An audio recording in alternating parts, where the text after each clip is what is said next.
Ma'mur aka, nega men bu qizga like bosdingiz?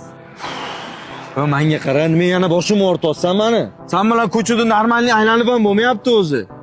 Jonimga tegib ketding. Menga qara, tur. Hozir boshim yomon og'riyapti-da, sen bilan keyinroq ko'rishamiz, xo'p? Bugun aylanamiz yuzu. Odammisan? Boshim og'riyapti deyapman, tushunmayapsanmi? Sen bilan ertaga ko'rishamiz, bor. O'rtoq, mashinangda qizimnikiga o'tib kelaylik. Bo'ldi, ketdim. Xohlasa endi onasi bor ekan.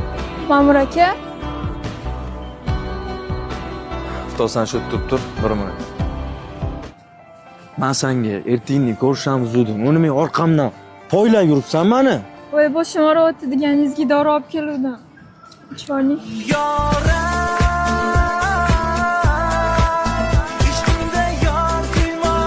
O'rtoq, men qizim bilan aylanaman deb. Bo'ldi.